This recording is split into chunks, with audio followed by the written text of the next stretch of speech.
During a break, maids discuss their issues, including boyfriend, husband, mother-in-law, and neighbor problems, with Flay advising them to cut them off where she is actually referring to cut their heads off, while the maids interpret it as ending the relationship. Char wonders, why is Flay's maid uniform different from other maids?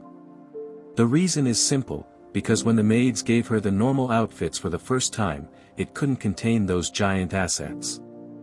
So, she had it custom made. Even the baby Haru complimented her outfit. Seeing Liza fly, Char wonders if Flay could also fly. Flay tells her that she could but has lost touch. She then proceeds to demonstrate it, but she's actually jumping very high, but the innocent Char doesn't realize this, and she's impressed. Now, Char also wants to fly, but her mother forbids her to use flight magic, as it's too soon for her. Flay goes to Haru for help, who is already stalking them through his spycam magic. He then asks Flay to give this to Char. We then see Char flying on a toy airplane, and her mother wonders how that dildo with wings is flying, while Haru is proud of himself.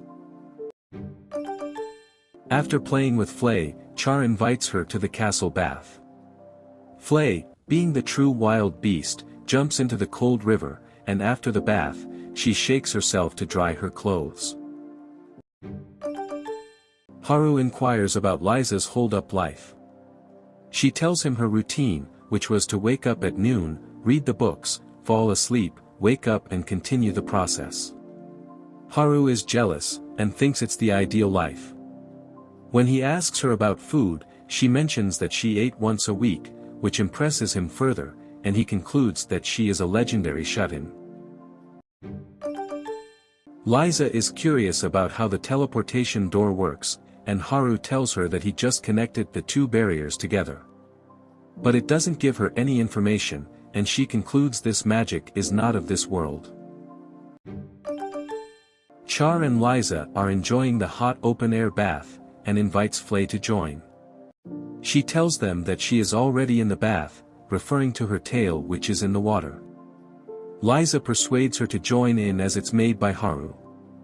Flay jumps in, and a few days later we see that Flay has finally adapted and now enjoys the hot bath more than anyone. Later when Haru asks Char about Flay, he comes to know that she's still in the hot bath. Haru creates a magic measurement device, and uses it to test his harem girl's magic power. Flay's magic power is at 40 out of a maximum of 77. Liza's magic registers at 36 out of 71, while Char's is 17 out of 61. Haru is surprised that Char's maximum is set at 61, higher than the evil queen he once fought who had it at 44. He encourages Char's to train and reach her potential, but she reveals her mother sealed her magic when she accidentally created a fireball when she was a baby. When Char asks about Haru's magic level, he tells her that it's a secret, while Flay mentions that it will be over 100. This is where the video ends. Thank you for watching, and stay tuned for the next installment.